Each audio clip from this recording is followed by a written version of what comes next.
Good morning, beautiful lovers, and welcome to our fifth, I believe, happy hour.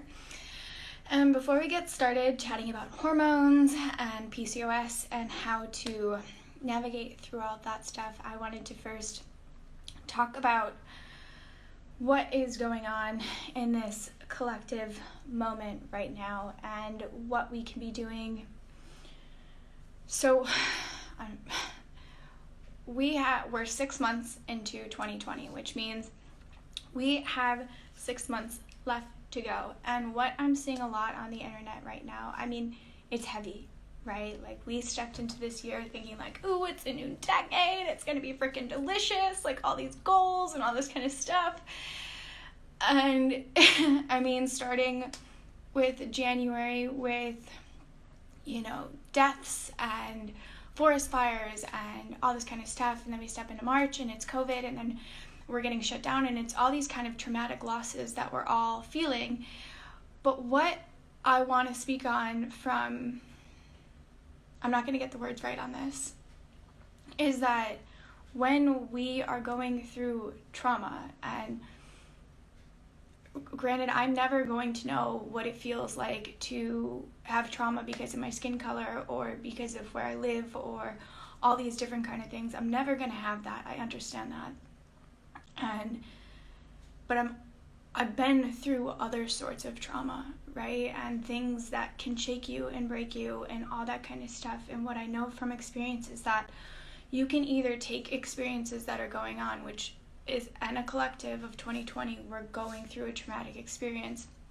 You can kind of feel these through, or you can sit with it and you can rise. And that is how I see 2020, is that you can sit and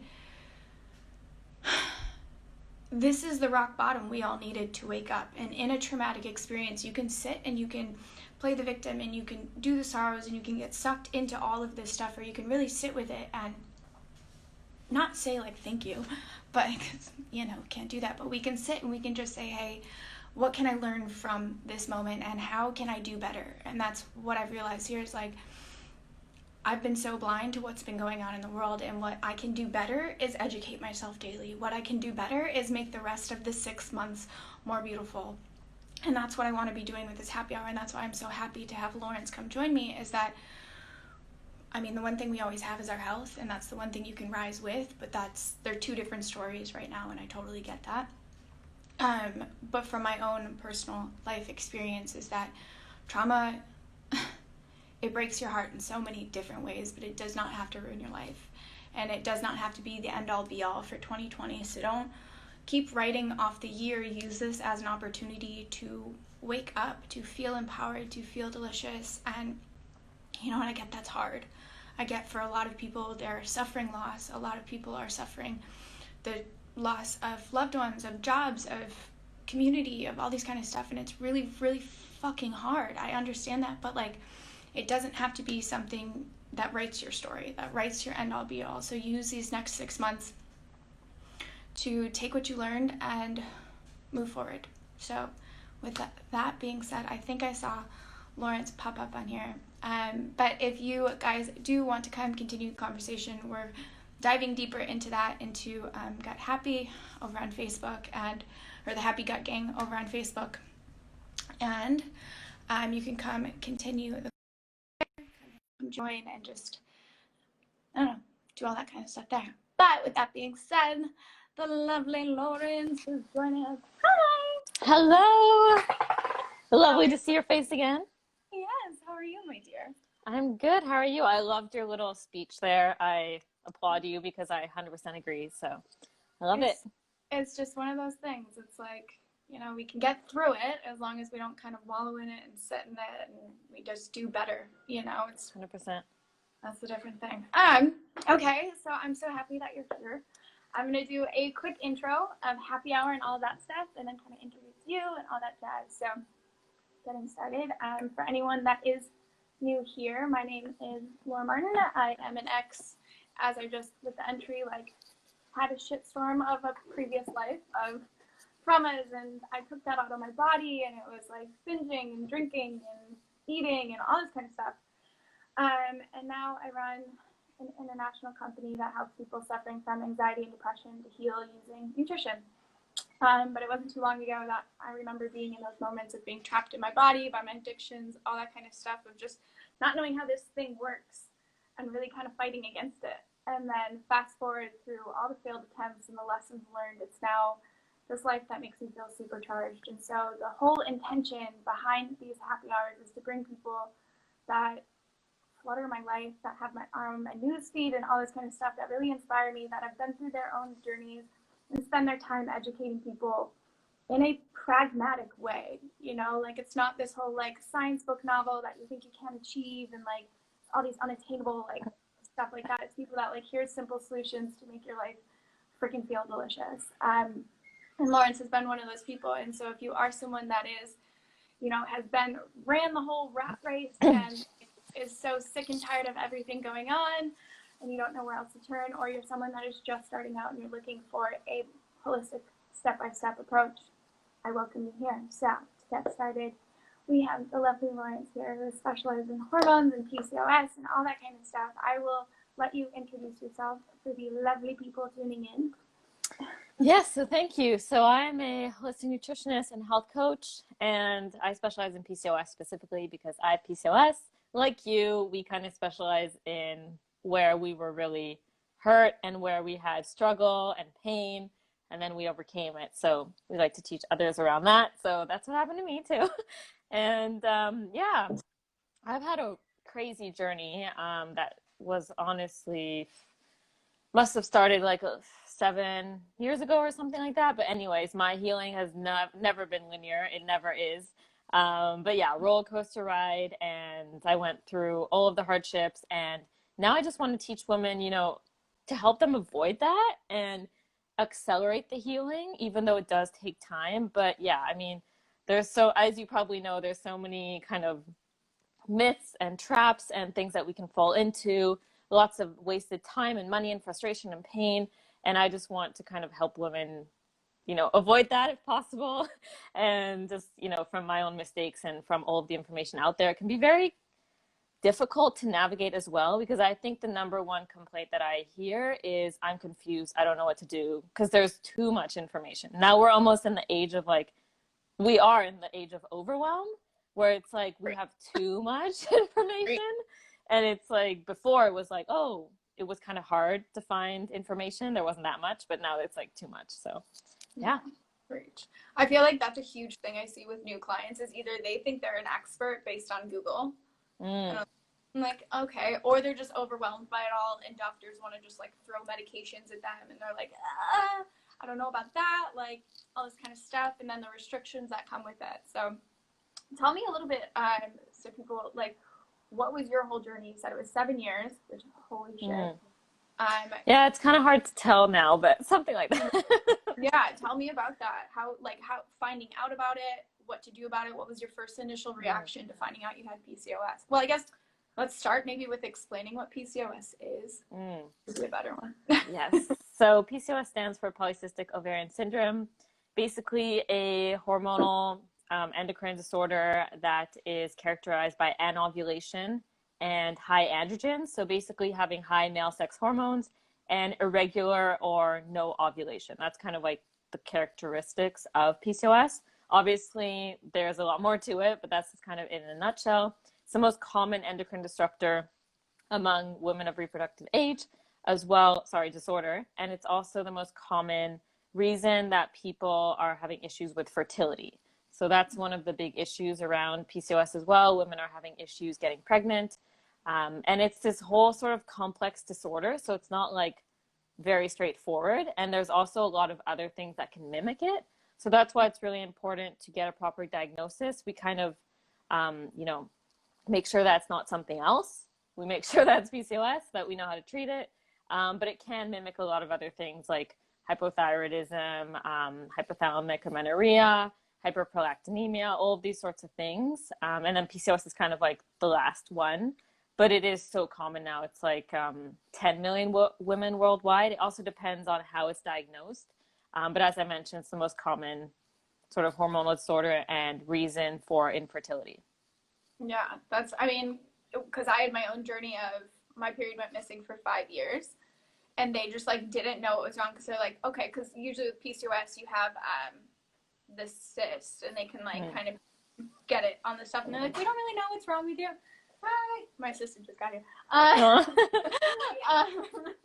But yeah, so kind of, but there are all the different platforms of it and all the kind of stuff that can kind of misdiagnose and mistreat. And I think that's a huge thing we see here in Asia as well. Like, as opposed to being like, hey, why don't we check your TSH and all this kind of stuff, your thyroid, and a full panel on that, or blood sugar levels, or what's going on here and there. It's mostly just like, oh, like you're too fat or you're too skinny. Here you go. It's PCOS. Like, we're done here. So tell me more about how your uncovering journey went.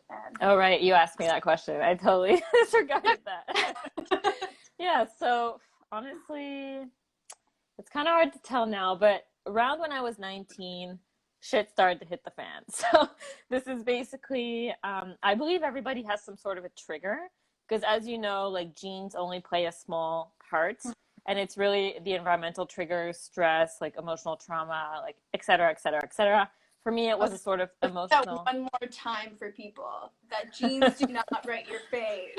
This is such an empowering thing to understand, though, because a lot of the time, I hear this all the time, like, oh, well, I just have that gene, or I might as well. It's almost kind of an excuse not to take action, but then it also is super disempowering. So we really have to remember that that's like a small piece of the puzzle. Which is why PCOS responds so well to holistic lifestyle changes and nutrition, because it's like you're flipping on the switch, right? So we really have to be mindful of that. So for me, it was an emotional trauma that literally just blew up symptoms in my face. I literally experienced everything from cystic acne was the big thing. Honestly, in my case, I'm going to be honest here, I don't think I would have done anything if I didn't have cystic acne. Because when it's on your face and you feel ugly and it's painful, you take action. You're like, I don't want to live like this. Anybody who has cystic acne gets it. But yeah, so honestly, that was kind of like the biggest trigger: digestive issues, candida overgrowth, parasites, leaky gut, burnout, thyroid, like Hashimoto's, got into disordered eating at one point down the line. Hair loss, hirsutism, like on and on. The list just like went on. And obviously it's kind of a domino effect, right? So yeah, it was sort of emotional trauma. And I kind of heard the word PCOS go around because, as I mentioned, I had cystic acne past my adolescence, which was kind of weird. Started to see, hair patterns that were a little bit weird. I had one moment where I didn't have a period for 6 months, and that was also alarming for me. So I heard PCOS from different doctors, but it was interesting because no one ever took the time to actually say, okay, let's find out if it is PCOS. They were kind of like, oh, it sounds like it could be PCOS, but I'm also lean PCOS. So I think that they didn't really maybe feel that concern because, oh, you're not overweight.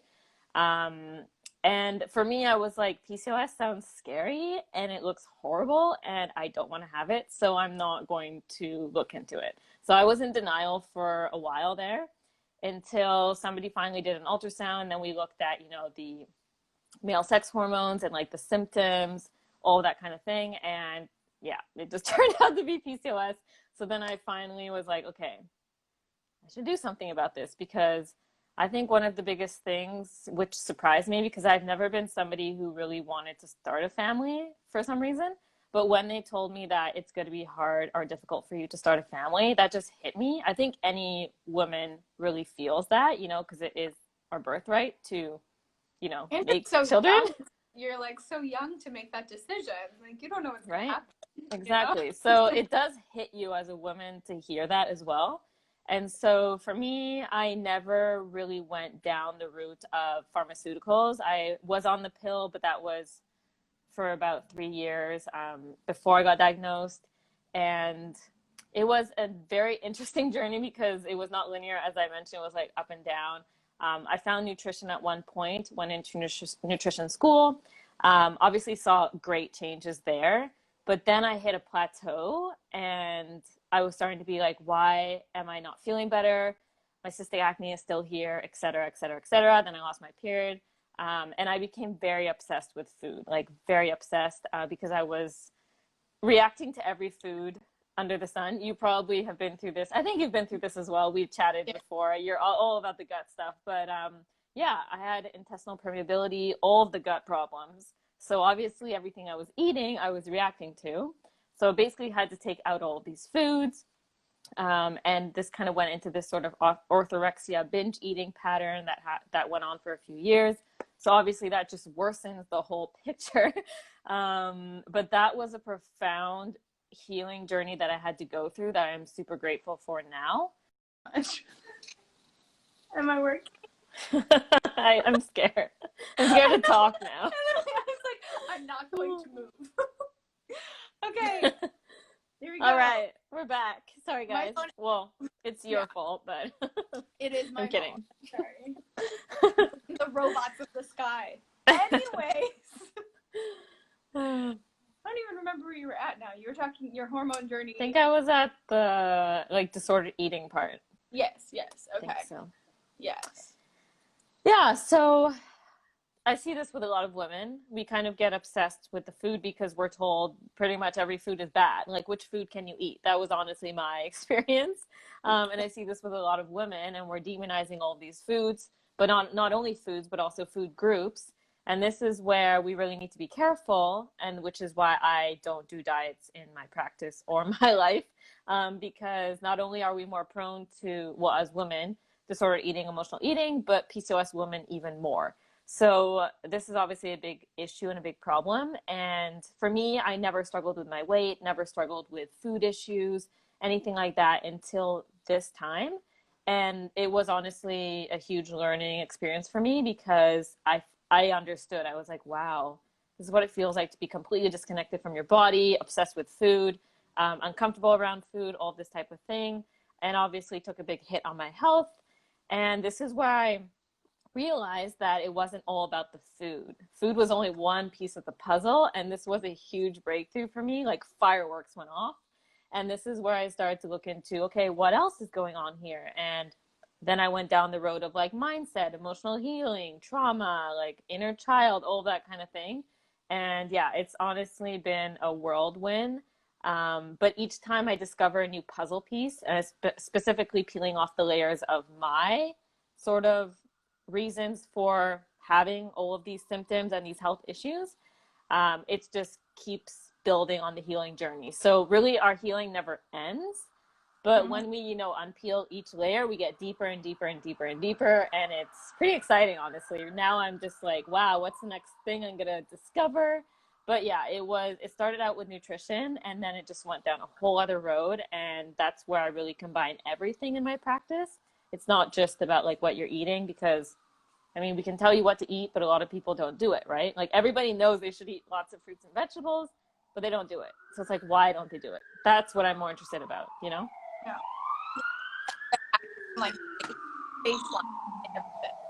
But you touched on so much there. One, so many people don't realize, like, actually to get, like, you said the only reason you started even getting moving on this whole journey was because it was on the external. So a lot of us, I think we're so used to just feeling like shit that we don't actually know that there is this whole way of, like, you can wake up in the morning and you don't need 6 cups of coffee, and like your hair is actually supposed to be like voluptuous and like all this kind of stuff, and you're supposed to have this like rockin' sex drive and like all this energy all the time. And I know like from my own journey it was like, oh no, like mediocre or shitty was totally fine because like I'm used to that, and you don't even know it's shitty. You're like, this is normal. Like PMS, normal. Like PMS is normal. Like no, it's common. It's not normal. Exactly. Perfect way of saying it. Like these things are very common because what's the first thing when you're talking to someone and you ask them how they're doing? It's normal to say, oh, I'm like tired and run down and like I'm burned out. I'm so busy. All the time. Like that's our normal thing. You're like, actually, I feel really good. And like what? Like that you'd be like, what are you drinking? Like how many glasses of wine did you have to get there? Like all that kind of stuff where you're like adding it in. And then you touched on another beautiful freaking point of all of this is its baseline is not just what you're putting into your mouth, but your holistic thing, because that's the same route that happened to me is that I got so obsessed with gut health and healing my gut that like I looked at food and I think I had a flare up. Like it's Yeah. just like, oh my God, ouch. Like looking at Yeah. all that stuff, and we don't actually take any consideration of what's your relationship to that. What was actually the root cause that caused this flare up? Like for you, you said, oh, it was my trauma. That like probably leading back to it, you wouldn't have thought that. You'd be like, oh, it was probably that cauliflower because you know thyroid and like all these cruciferous vegetables can't have that. Like all these that kind of go back to it. So what would you say is someone that's listening to this and they're like, yeah, that's me. Like I look at sugar and I think I'm gonna die or something like that. And avoid it at all costs, because I get that all the time of like, but I can't eat a banana because it has too much sugar and like all this kind of stuff. And I'm like, but you won't die. Like so. Yeah, 100%. What would you say for someone that's in that moment? That's a tough one, but for me, it was like a few months, actually more than a few months, like at least a year where I was trying to battle this by myself. And it would be like, okay, I just binged ate and I feel like shit and I hate myself. And I feel like I'm going to gain so much weight and I'm going to break out. So tomorrow I need to figure out what I can do to counteract this. So where can I restrict? I'm going to plan out my whole day. Morning's going to be like a light breakfast, blah, blah. Never worked out, obviously. That never, ever happens. I'm pretty sure a lot of people can relate to this. But yeah, it's never about the food. We have to remember it's never about the food. So you can't try to control this issue with controlling your food because it never works. It just backfires on you. And if you are going through anything like binge eating, I highly recommend the book Brain Over Binge, because that really helped me understand what's going on in the brain when this is happening. Because when you're in a binge, you are out of body experience. Like somebody has literally taken over your body, and it's like, you know what, I would love to not eat that cookie right now, but my body is like propulsing me towards it, and it's this like weird feeling. And then after you're like, you come back like to consciousness and you're like, what the hell did I just do? That was not me. But there are a few things. Like if you are restricting, this creates a sort of primal urge to eat more. And so if you are doing like diets and you're dieting and, you know, severely restricting your calories and being really restrictive around your foods, this is going to be impossible to sort of fight this urge because it's biologically wired in your brain. And this is the moment where you're like, I can't control myself. So first of all, restrictions, you got to throw them out the window. And the other thing is we have to sort of realize that there is a voice in our head that is not us. And it's sort of like the bitch inside of our head. I kind of call it that. Call it the bitch. Yeah. But we really do have this voice that is pretty much running the show all the time. And this is where, if you do meditation, you know what I'm talking about, or, you know, sort of mindfulness work and practices. But yeah, for me, it was really interesting and helpful to start having a conversation with this voice, because it's not actually you. The person who is listening to that voice, that's you. But the voice is actually not you. And it can be interesting to sort of be like, asking questions to this voice or have a conversation with it. Like, oh, you need to go binge eat that. You got to go finish that ice cream tub, or you have to go finish that, I don't know, tub of cookies or whatever it is. And you can start to ask like, but why? Why do I need to do that right now? Like, what's going on here? And just kind of like exploring that. I thought that was really helpful for me, trying to just understand what's going on with my brain and my body. And then you start to realize, oh, there's not something wrong with me, but I need to explore like what's prompting this to happen. And for my clients, I always see some sort of struggle with food, whether they are emotionally eating, binge eating, having cravings, they're falling off the wagon. But it's always about just becoming more present and in your body, whether that's with deep breathing, journaling, just becoming more aware of your thoughts. And the more that they do it, the more that they become in tune and present and sort of like taking care of their emotional health. And then the urge for cravings and emotional eating starts to slowly disappear, because they are actually addressing what's going on and actually connecting back to their selves like internally. And that's the whole reason why we are reaching for the alcohol or, you know, the ice cream or whatever. It's because we're disconnected and we don't want to feel these feelings. But in order to break through that, you actually have to feel the feeling. It's going to feel like shit at the beginning, but at the end of the day, we have to remember it's just a feeling. It's only going to last a few seconds, and then it's going to pass through you instead of blocking it. And it literally stays blocked inside of you. And that's where we start to see illness and imbalances, etc. So it is very complex, but honestly, for me, it's more about understanding what's going on in your brain and connecting with your body. I think those are two big key components. Like, I just want to celebrate you for the fact that you didn't mention anything around diet or all this kind of stuff. It was like, no, what is the root cause of all this kind of stuff? Because at the end of the day, when you understand that, you don't feel the need to go then binge, which would then set off this quote, actually set off the inflammatory markers and the blood sugars and all the kind of stuff, which is, I mean, the biochemical reaction of what is causing like the flare-ups and all that kind of stuff. But if you're on this continuous cycle of, oh, I can only eat this, you're going to get to, I don't know, a birthday celebration or something like that. And that's when you're setting off these inflammatory markers. And so instead of actually looking at like, okay, let's eliminate X, Y, Z, it's like, no, let's look at your habits so we can actually create a lifestyle that you can stick with that will keep your symptoms in check, that will actually help your body heal itself, because when you allow it the opportunity to do so, that's where magic happens, right? But if you're doing this whole juggling cycle, you're constantly feeling like a failure. That has so much detrimental issues for your mental health, you know? Yeah, I love that you mentioned that, because it's also like, for instance, now, if I eat something not healthy, I don't really feel that shitty compared to before because I've done so much healing. And the other thing is, like, if you're eating something that's like organic and grass-fed or whatever it is, like the perfect meal, but you're literally like mentally not in a good place, you're stressed out, blah, blah, it's not going to be that beneficial for you versus if you were actually like, I'm so excited to have this meal. And the same thing goes for, like, yeah, if you're constantly stressing over what you're eating and it's super healthy, it's still not going to be so beneficial for you because you're secreting these stress hormones, cortisol, adrenaline, etc. So this is super detrimental to the body. So that's why we really need to be careful with that. But it is also a big issue online with all of this, as I mentioned, like all the information out there and the demonizing the different carbs and all of that. But honestly, at the end of the day, we need all macronutrients.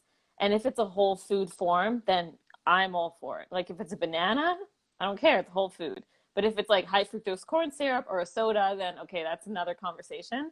But we need to stop demonizing food that comes from nature, because if it's from nature, it's perfect and it's meant to be eaten. So let's try to chill out a little bit. So that's what I'm trying to create. It's more of like a relaxed vibe around food. Obviously, if you're in like the beginning stages of healing, it might look a little bit different. Like you might need to do some elimination diet or whatever. But we also want to work on the, healing so that you don't have to always avoid these foods, and that when you do eat quote unquote junk food once in a while, if it happens, you're not going to be like doubled over in pain or breaking out right away because your body can process it, right? Yeah. And I think that's the one thing that I'm like, if you tell me I need to start fearing a banana or apple, like I'm going to throw it at your head. Absolutely not. Like, that's ridiculous. But you did, like at the beginning, it is a phase of, you do have to get your body into neutrality. And for some people, it's hard for them to get through that initial suck of like, oh, you mean I can't have gummy bears for dinner? And you're like, not particularly. Like, no, not really. One of those kind of things, but you can swap that out or crowd it out with other things. And it really is just an educational platform. And I do the same thing in my programs. And that's why, like, everything you say and everything you're doing with your programs, it's the same thing of, like, how can we make this a lifestyle? How can we take the scary monster approach to all this stuff? Because when you look on Dr. Google, it tells you, like, you can't have bananas. You can only have green ones. Or you can't have different vegetables. And you can't, like, all this kind of stuff. And I'm like, are you freaking kidding me? And that's what leads to this whole binging and restricting and all this kind of stuff. And I did recently see in one of your posts about the whole people with PCOS are more likely to binge, and I kind of wanted to dive more into that because that's a huge thing I see a lot of my following struggling with. It's just binging, and like my whole science background is just like, well, yeah, blood sugar levels going kind of like this, and like the psychology kind of stuff and all that. So I would love if you can kind of dive a little bit deeper into that. Yeah, so for PCOS, there is increased prevalence. I think it's like 2 to 3 times anxiety and depression. So I see a lot of women commenting on like boards, like, is it normal for me to have like a really bad mood or anxiety or depression and have PCOS? It's not normal, but it's very common. So again, it's going to be driven from different factors. One of them being the sort of emotional distress, because when we're seeing hair loss, one of the biggest triggers for, depression even are like issues with your mood. Hair loss, I see like a big issue for women, and they're just very distraught over it, which makes sense. But also facial hair growth, which is characteristic of PCOS. Infertility, obviously, that's like a big trigger as well.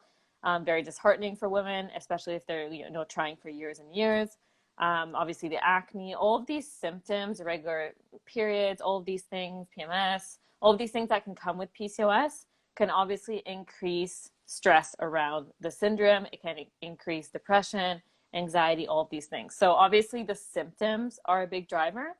But then as we see the sort of underlying imbalances, which is what I really target, like insulin resistance, inflammation, adrenal stress, all of these sorts of things, dysbiosis, that of course is also linked with poor low mood or dysregulation in mental health, whatever.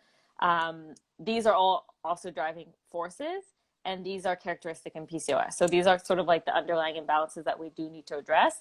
So we have this sort of emotional picture and this biological picture going on that can affect the brain. And as you know, the gut is linked to the brain, so that is also, everything is connected, right?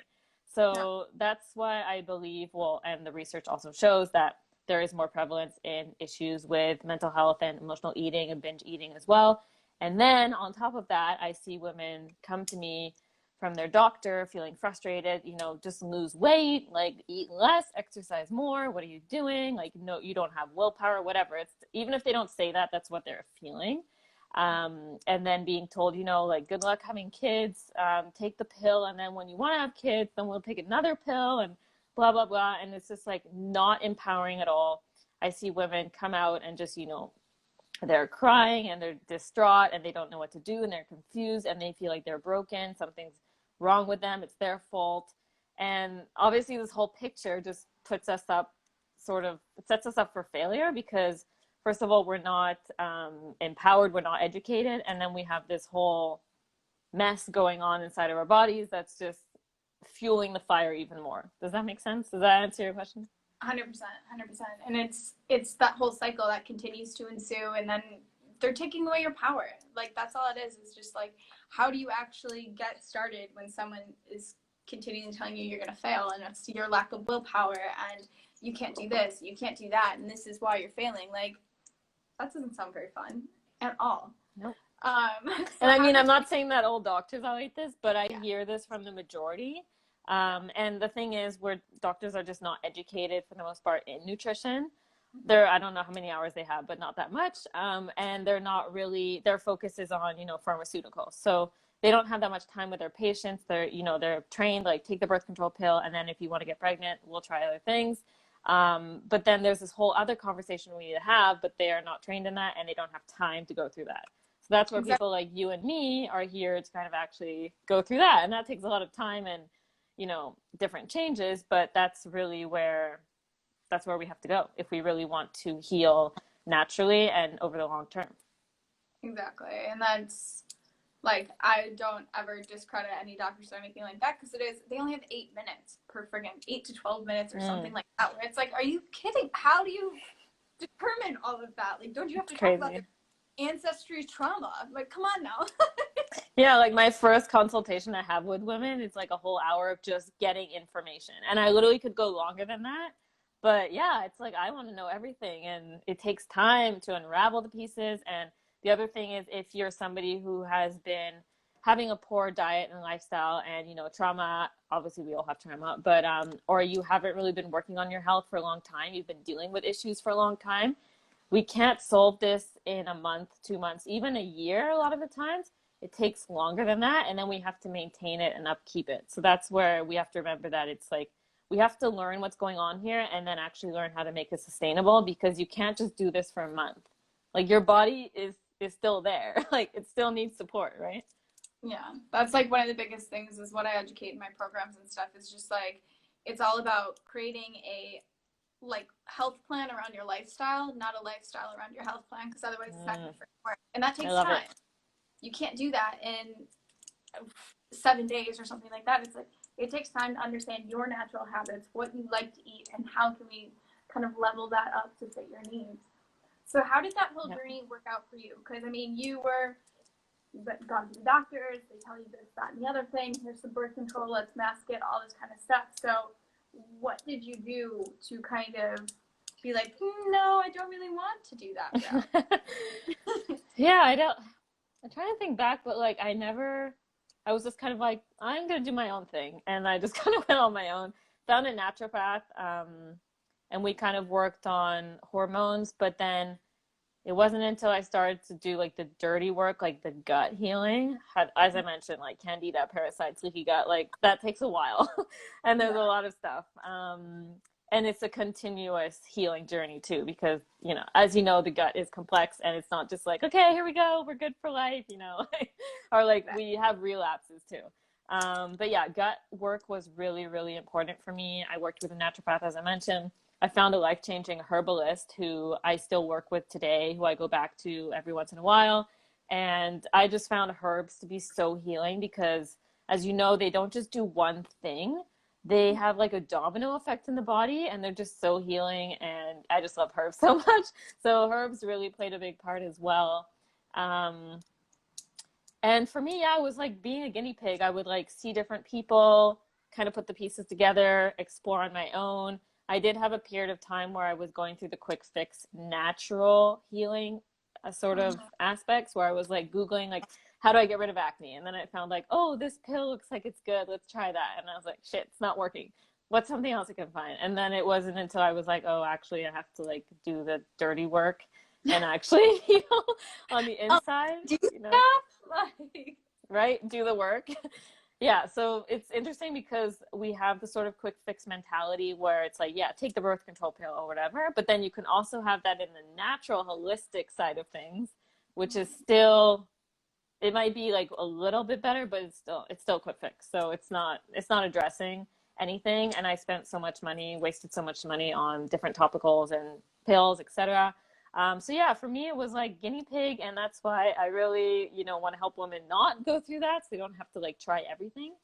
And then it's only been about, I think, 2 or 3 years that I started to address the mindset. And that's only recently I was like mind blown about I guess, the skeletons in the closet that I kept hidden. And I just, you know, kept the closet closed. And when you open it, it's just like, so yeah, that was profoundly healing for me as well. Obviously still something I'm going through, but it's difficult to say like, oh, this happened and then that happened and I did that. And that, you know, it's just like a whole bunch of puzzle pieces.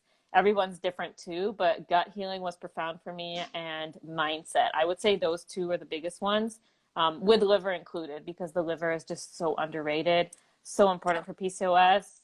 But like the liver, I want to like give it a medal because the amount of work it does and how poorly we treat it, we tend to overlook it, but it is so, so important. And every time I work on my liver, which I, you know, now I do daily, but like sometimes I'll do like further support. It's just mind blowing how much better I feel. And yeah, we just forget that every single day it's dealing with so much shit and we really need to support it more. So the liver was also a huge organ that I need to support as well. Yeah, I mean, multiple things you touch on there is like one, that it could be any pillar. I think when we're approaching health and wellness, we're always looking at, oh, I need to do this, then this, then this, and like seeing this as like a pathway where it's like, just fucking try shit. Like, you don't know, just because something works for me and something works for you doesn't mean it's going to work for them, right? And this is where you have to be in that stage of experimentation with yourself. Like, yes, there are guides, and that's why, I mean, we have jobs. We can put you in the right direction. We can give you all these things to start trying.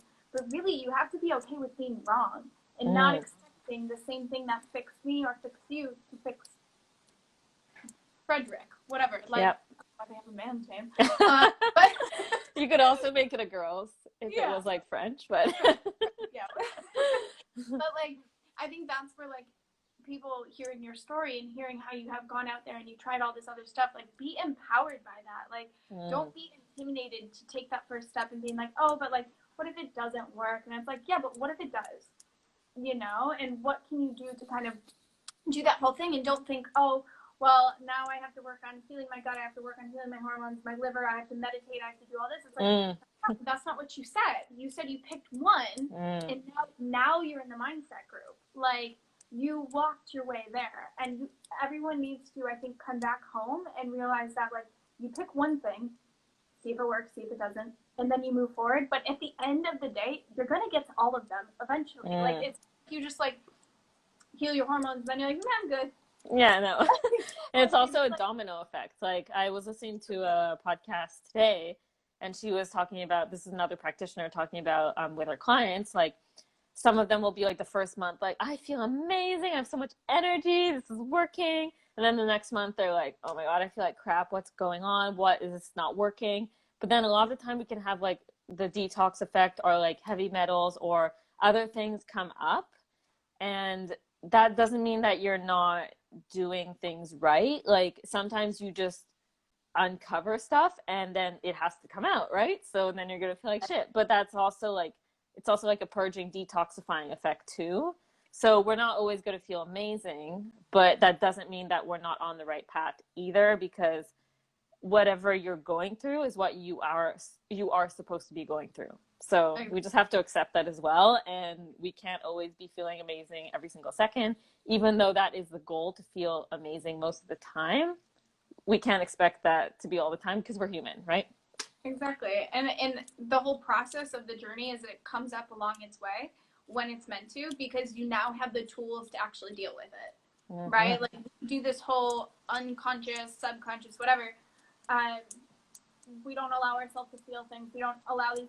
The same thing happens like with my clients. They're like, oh, I was feeling so good. And then all of a sudden they're like, what just happened to my body? Like, you're like, well, your body's okay enough. And as you start to get rid of the stuff that was masking all of that, like birth control, yeah, your symptoms are going to be a lot worse as you detox. And a lot of people, that's when they go back on it. Or same thing, like, so I work with like people with like anxiety and depression. So they come off their SSRIs or all that kind of stuff. There's a detox effect to these things. And like, yes, you're going to feel like shit because your body is used to these chemicals being inside of you. And so then it has to restabilize itself. That doesn't, and like, that's really scary. Like, that's hard for people to understand. And like, you want to look at all like the fluff out there. But then we forget, we're like, oh no, like there's real life and there's things that you can support. And I love that you touched on the liver, because that thing is the freaking goddess of our body. And we do not talk about it, like, at all. Yeah, and I was shocked when I was like, I mean, at nutrition school, obviously we did learn about the liver, but I don't know, I just wish we like put it almost like a number one, because that thing is just ridiculous how much it affects every single thing in the body. So yeah. And that's and same thing when you were talking about herbs and stuff. Like, that's like, I live in Asia, so it's normal for us to always at least be like cooking with herbs and all this kind of stuff. But like, when I was in America, like, we don't use that like at all in our cooking, and like, it's not something that you take, but like, that's what helps to detoxify your liver. And especially when you're going through hormonal balance and when you're going through gut healing, when you're doing all this kind of stuff, there is so much detoxing going on, and your gut can only handle so much at one time. And if you're not in like your liver, so if you're not supporting it and you're not getting binding agents to it, if you're not supporting it with extra herbs and spices and all this kind of stuff, it's pumping. It is a fit little Bella that's like trying to support, like, oh, let me love on you. And like, we don't talk about it unless we're talking about alcohol. Like, that's the only time. But like, 100%. Pumping every day. I get jazzed about it. 100%. I'm glad that you agree. I'm so glad. I obviously knew this, but I get so jazzed about it. Okay. What was the final question? Oh, I wanted to ask one. I know we're like coming up. One on birth control. We touched on that very quickly. So what is some advice? I have some girls that always ask me, like, what are some things that I can do to support my body while I'm on birth control, and how do I get off of it in a healthy way? I actually have a blog post that talks all about that. So you can check out my website. But also Dr. Brighton, Jolene Brighton, you probably know better. She's amazing for that. She's like the specialist. But usually they say like 3 months prep is kind of a good thing. Obviously, if you can't have that, then support yourself as you can. But it does deplete many vitamins and minerals. So having like a good quality kind of whole food concentrate, multivitamin, multi-mineral, is going to be really important. Supporting the liver. So with those herbs like milk thistle, dandelion, I love those. But we also need to remember that the liver, I think a lot of the time we're like, oh, yeah, let's take milk thistle or whatever, like a liver cleanse. But we need to remember that the liver needs so many of these nutrients, like amino acids, B vitamins, things like that, glutathione, selenium. And we don't really think about that when it comes to liver detoxifying. But if the liver doesn't have these building blocks, it can't actually process and go through the detoxification process. That's where we really need to be mindful of like a variety of whole foods. So obviously, skip the junk food, the fried foods, the processed foods, the hydrogenated oils. We really want to be mindful of like the damaged fats, because I don't think a lot of people are talking about that. But we talk about like the refined carbohydrates, which are obviously very damaging, but we don't talk about like the inflammatory oils that we're cooking with or that we're eating. And we really need to be mindful of those ones, because right now we're having the fat craze where it's like everything high fat is amazing. But then we also have to remember that like there are actually beneficial fats, and I don't want to say bad, but detrimental fats that are harmful to the body. So we need to remember that too. And that's very damaging to the liver. So obviously diet is going to be really important, like lots of antioxidant rich foods, brightly colored fruits and vegetables, leafy greens, but then making sure you're eating enough good quality protein and you're getting, you know, those nutrients that we need. So that's going to be really important. Yeah, gut health. The birth control pill also impacts our microbiome, and it can also promote dysbiosis. So really want to be focusing on, you know, fiber rich foods, complex carbohydrates to feed those guys, probiotics. You know, there's obviously so many out there, but making sure you're getting a good quality one, working with a practitioner if you have no idea. Those are sort of some good places to start, but it can be a little bit complex. So if you are having issues, I usually recommend like try working with someone, because it can be a bit overwhelming. But definitely supporting the liver, supporting the microbiome, and making sure that you are eating a well-balanced diet that's not like super inflammatory, because that's just going to make things a whole lot worse. Yeah, that's kind of a place where to start, I think. That's perfect. I think we can go on a whole tangent about like a whole. We could talk on and on and on. About like fats and everything. Mm. Okay. So is there any last words that you would like to say? And then I have 3 questions that I like to ask, and then you can put your all the good things and how people can get in touch with you. Well, I mean, if you are dealing with anything like PCOS, hormonal imbalances, things like that, and you're feeling frustrated, I think the first part is recognizing that you are really your own healer and this is your own journey. So don't feel like you're a failure because you have symptoms coming up or you're like, I can't figure this out. We've all been there, and you literally just have to start taking like baby steps. And then it's kind of like when you're in a car and it's like foggy and you can't see, you literally have to like keep going until you see the next bit of road or whatever. Reaching out for support, I think that's one of the biggest things for me. For so long I was like, I can figure this out, I can Google. Oh no, you're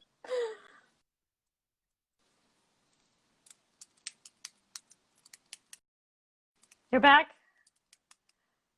There we go. God, I was like, no, don't disappear again. Yeah, I think just you know, being, what's the word, just accepting the fact that you're going to need support, and that's okay. You can't do it all by yourself. I mean, you are the person who needs to take action and take responsibility, but we really can't do this all by ourselves. So, you know, I would really encourage you to find support, because that would really help like minimize the cost and the damage and the pain that you have to go through. So yeah, I think that's just sort of my little message. I love that. And so freaking true. Like, you're not weak because you need help. Like, that will help you with so many face plants, actually. Mm-hmm. all that does. All right, my dear. So last 3 questions before this silly internet wants to kick me off. What what is your definition of happiness? That's a hard one. I think just being content with yourself, like fully knowing who you are and being accepting of that and being fulfilled by what you're doing. I think those are two really important parts. I love that. Very, very true. Like when you're at home within your life, like, ugh, nothing feels more delicious. And what are 3 words that you would give advice for your younger self? That was a weird way of saying that, but That's a hard one. 3 words. 3 words, yeah. Like separate words? Yeah. That's really bizarre. I'm kidding. That's a really good question though, because it's like I'm stumped. Perseverance, commitment, strength. I love that. You stumped me there. I was like 3 words. Like, oh. And then okay, I got it. I know, good. What is one word that you would use to describe your current state right now? I would say growth. There's a lot of growth happening.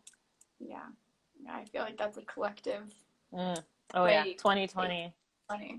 Yeah, you can take it. No one is staying stagnant in 2020. No, not I don't think you can. No. If you are, tell us how. Yeah. So how can people, thank you so much for coming on and sharing your wisdom, like, of course, getting through all the hiccups of the internet. I'm glad we stuck through that. Yes. I'm how proud. to get in touch with you and learn with you and grow with you and all that kind of stuff. Best place is on Instagram. I'm hanging out there all the time. And from there, you can find links, as I mentioned, to my website. I have a bunch of blogs. I have a free Facebook group if you have PCOS. But yeah, come hang out on Instagram. I'm there all the time, and I'm always putting out stuff. So I love to connect with you guys. And thank you for having me. I think this was like an amazing chat and a cool happy hour. Yes. Thank you for coming on. This was so insightful, and I will chat with you soon, my dear. And as always, we're continuing the conversation over in Happy Gut Gang on Facebook and all that kind of stuff. So I will chat with everyone else in a little bit.